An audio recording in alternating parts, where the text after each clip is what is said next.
الحمد لله وكفى والصلاة والسلام على عباده الذين اصطفى خصوصا على أفضلهم وخاتم النبيين محمد الأمين وعلى آله وصحبه أجمعين وبعد. Respected organizers and brothers and sisters, Assalamu alaikum wa rahmatullahi wa barakatuh. Our subject tonight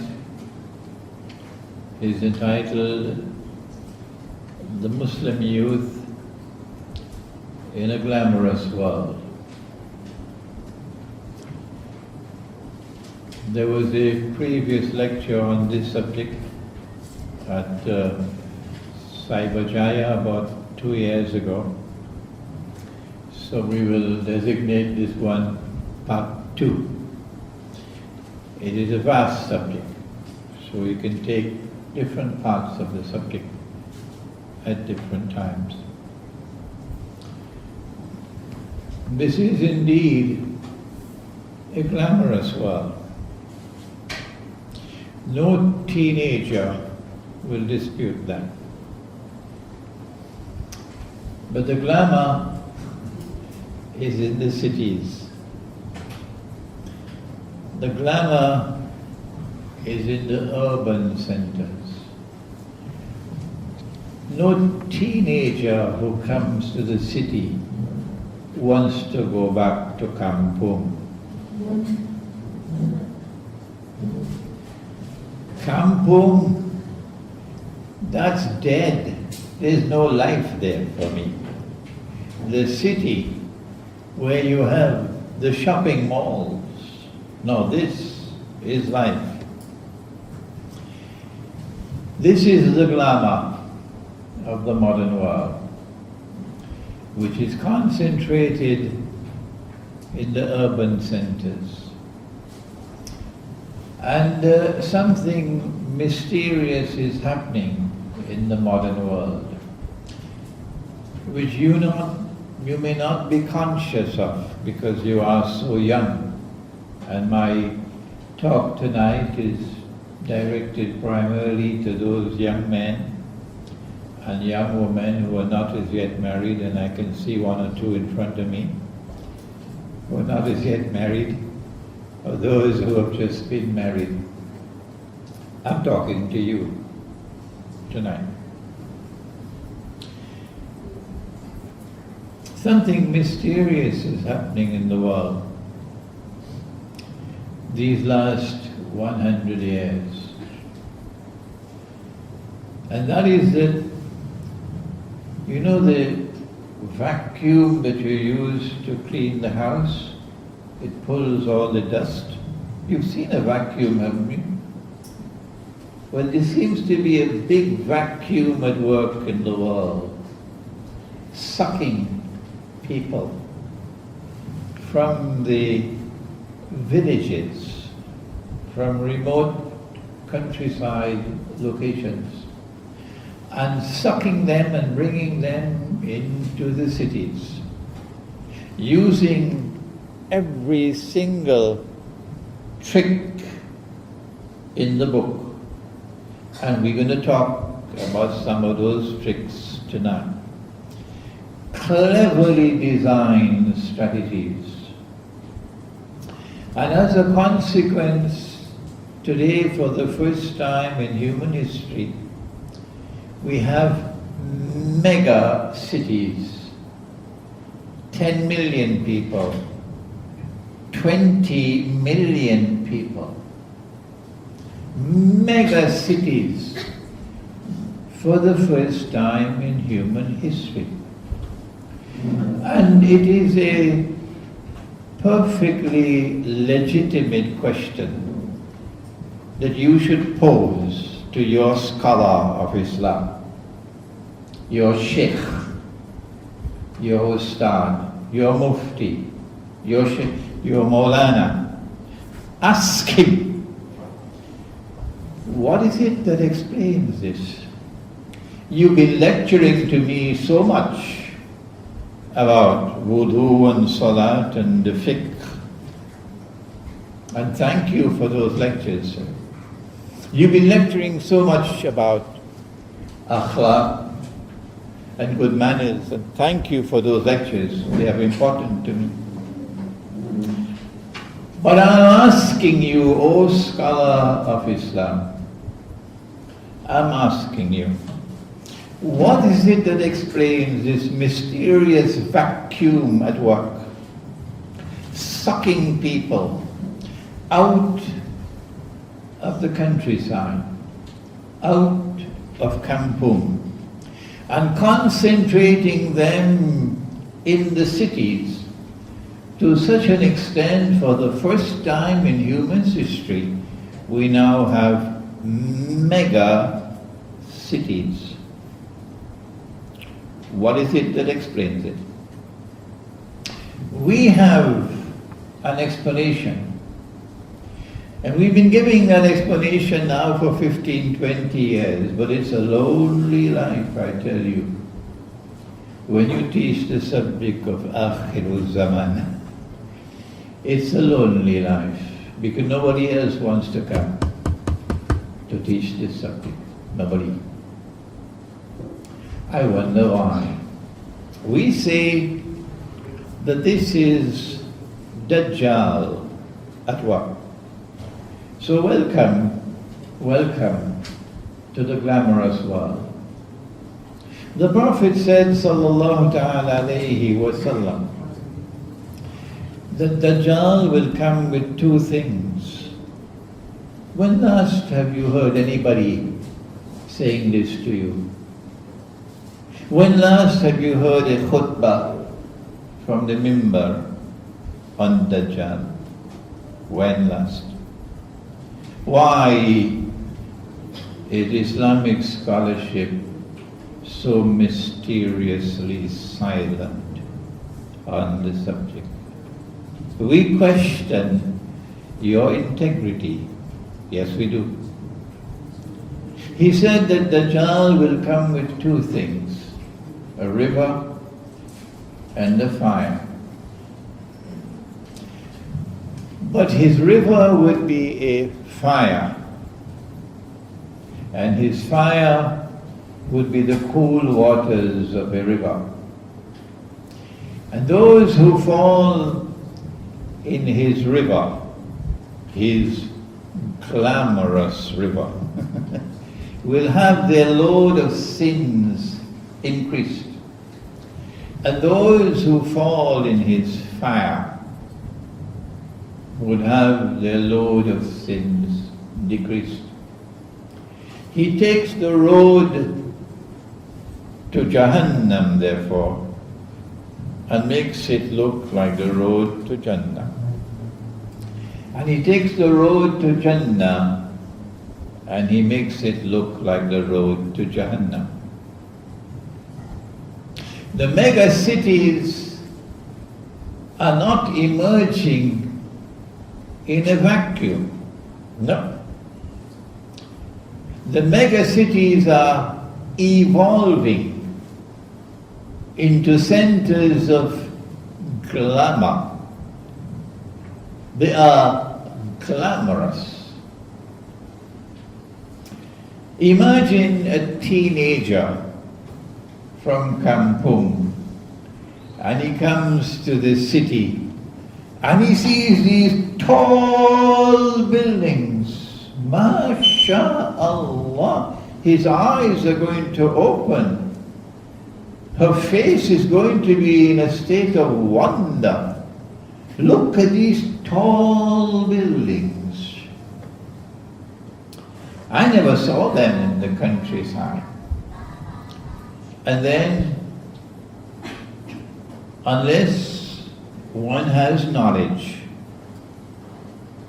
the youth can make the mistake, which most of the elders make as well, of equating tall buildings with progress. The stamp of progress is the height of your building. The stamp of progress is not how honest you are, how trustworthy you are. If you give your word, did you keep your word?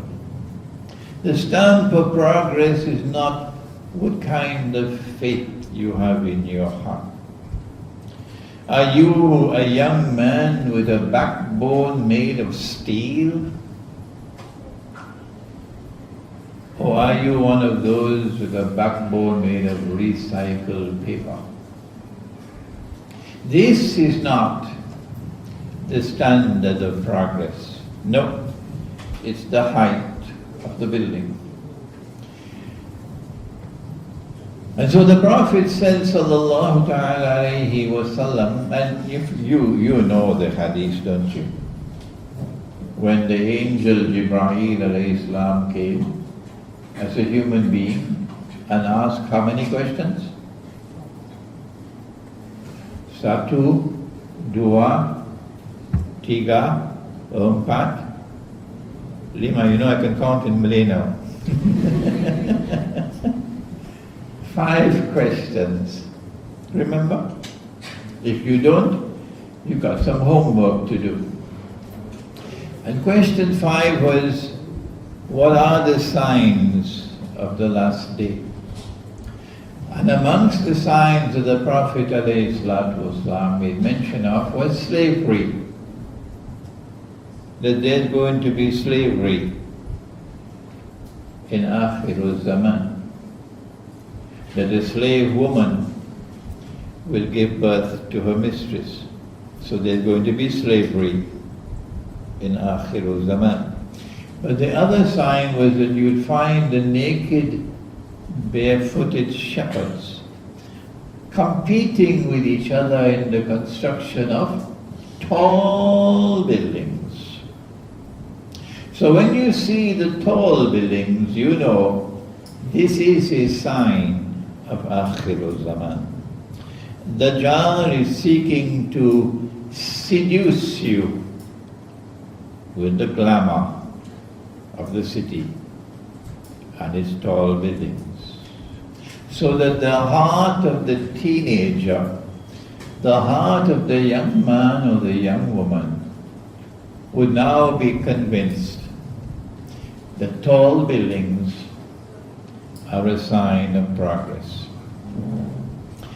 But the Dajjal is sucking you into the city by other strategies as well.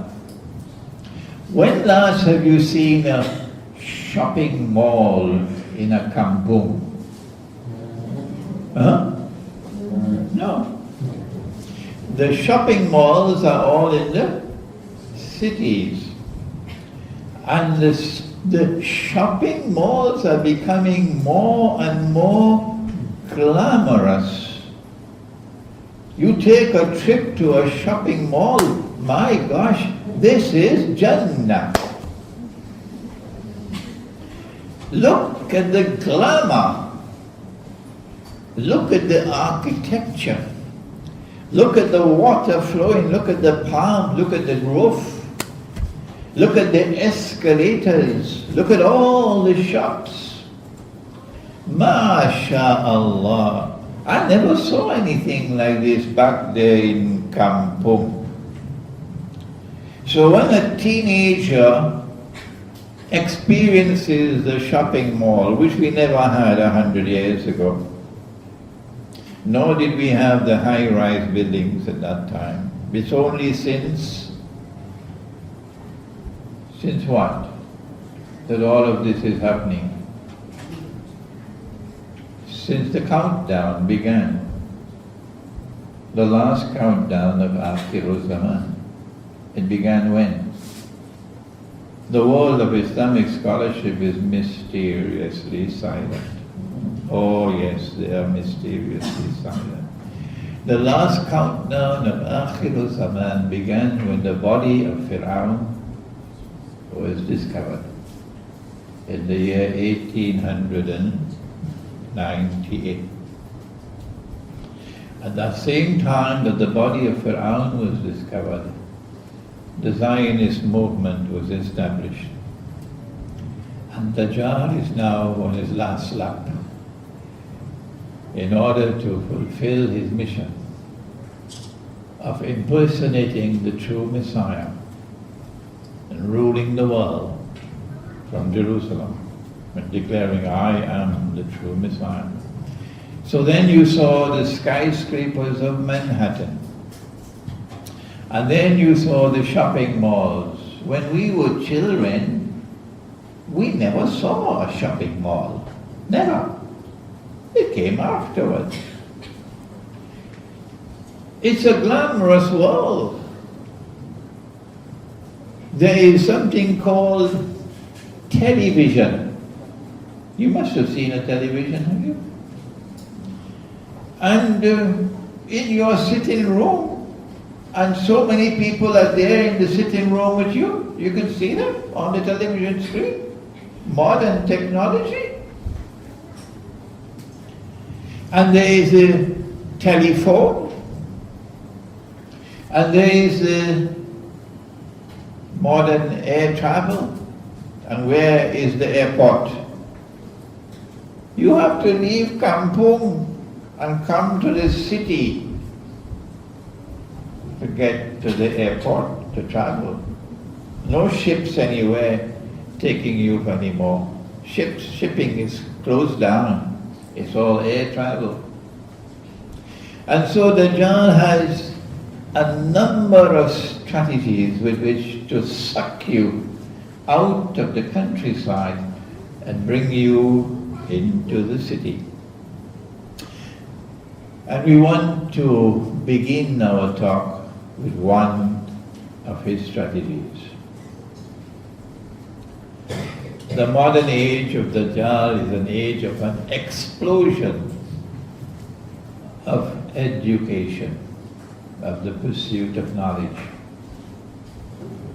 Yes, of course, the pursuit of knowledge is obligatory. طلب العلم فريضة على كل مسلم ومسلمة. It is obligatory on every male and every female Muslim to pursue knowledge. But do you pursue knowledge and abandon your wife and your children? Is that what Allah asks you to do? The pursuit of knowledge? So you abandon your wife and you abandon your children because Allah has ordered you to pursue knowledge and Allah's messenger has ordered you to pursue knowledge? No. You have to fulfill your basic duties. And only after you fulfill your basic duties, then you can pursue knowledge. So the pursuit of knowledge is qualified. That you must ensure that your basic functions, your basic duties are fulfilled. But along comes Dajjal in the modern age, and every young man and every young woman wants to go to university and get higher education. And universities are not in Kampung. So you're going to have to leave the remote countryside, wherever you are, and head for the city in order to get a university degree. The modern age is also one in which when you get a university degree, you get a job. And when you get a job, you get an income. And Dajjal says that this is the age of liberation for women. And so women have the right to pursue knowledge and get higher education to such an extent that I went to a Malaysian university in Terengganu, UITM, Terengganu, Dungun, to give a talk on dinar and dirham, monetary economics. And the classroom had maybe 5 or 6 young men, and all the rest were women. it was almost 90% young girls in the classroom and less than 10% young men. This is what I experienced myself. And so Dajjal says that women also have the right to pursue knowledge and go to university and get a job, get a degree and then you get a job. If you don't have a university degree, if you don't have a degree from a technical institution, you're not qualified for a job. You're going to have to work in low-paying jobs and live on a subsistence salary. You'll never be able to buy a molokai, even the small kereta. Kancil. No, you and your wife and your 3 or 4 babies will have to be on the motorcycle. That's the price you will pay if you're not properly qualified. Good. But then something mysterious takes place. At the beginning, university education was very cheap. And then the fees started to rise and rise and rise. Is this happening by accident? No! A trap has been set for you. But because you are deaf and dumb and blind, you cannot see it. And when people point it out to you, you are still deaf and dumb and blind. No, I don't want to listen to it. I have to get the education. How could you afford to pay? I don't want to go to a Malaysian university. If I have a US degree, mashallah, I'm in the job market for the top level. If I have a degree from a European university or British university or an Australian university, who wants a Malaysian degree? That's where the best education is. Allahumma jalla jalaluhu. And if I have a degree from a Western university, I can now enter into the job market and get the best jobs. So guess what they're doing? They're raising the university fees. Even in Malaysia it's going to be taking place. I don't know whether it's taking place as yet. So then how are you going to finance your university education? Dajjal comes along with something that is glamorous. It's called a student's loan.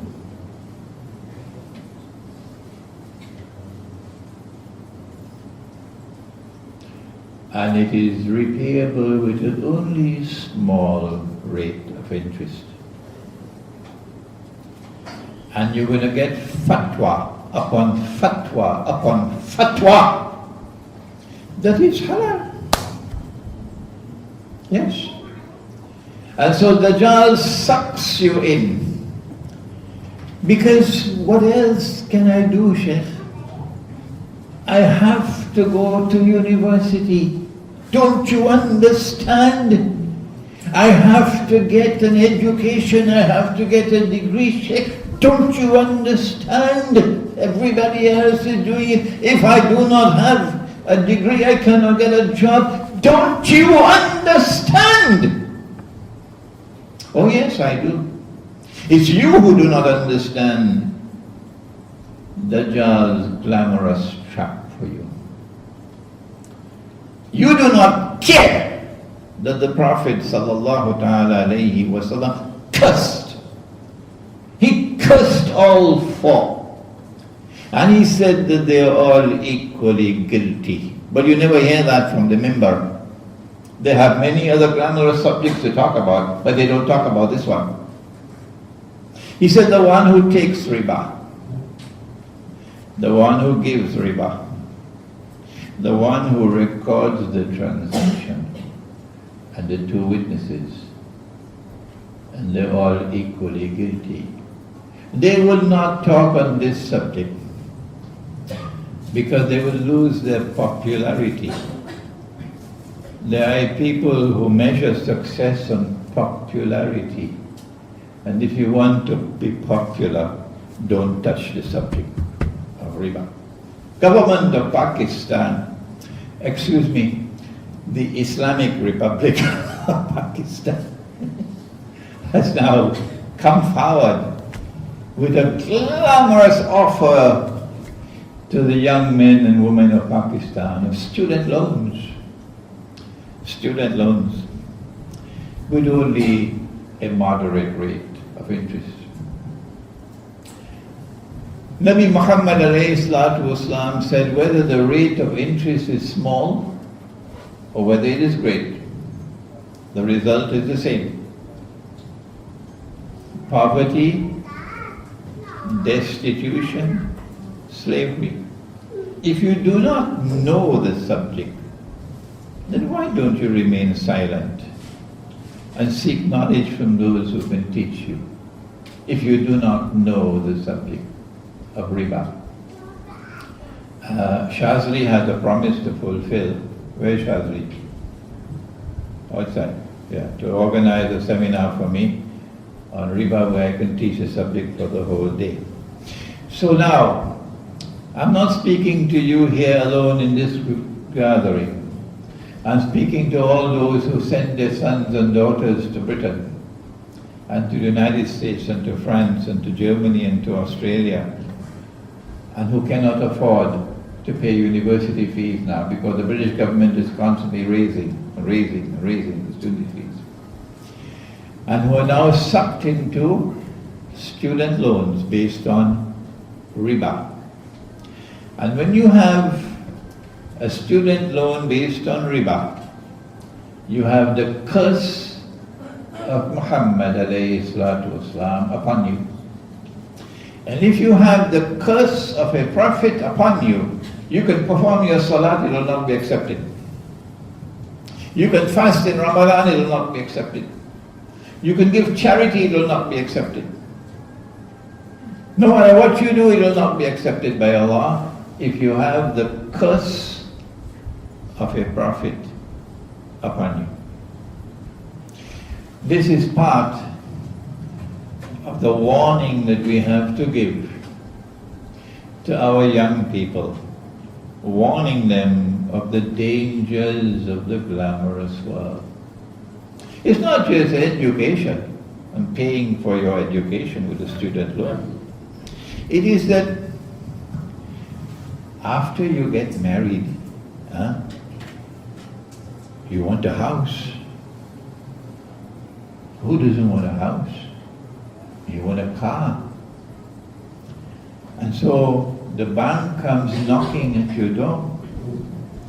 The bank is making sajda in front of you, begging you to sign, to take a loan, to buy a house.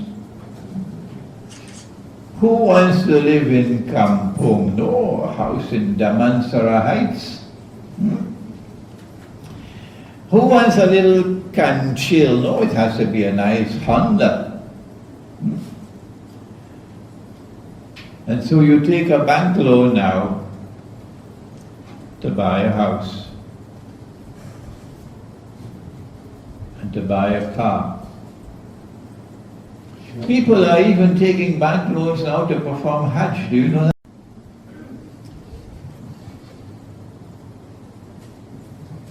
Everybody else have nice houses, Sheikh. You want me to go and continue living in a little run-down apartment? The choice is yours. It's a glamorous world out there. But inside of the glamour, there is poison. Poison.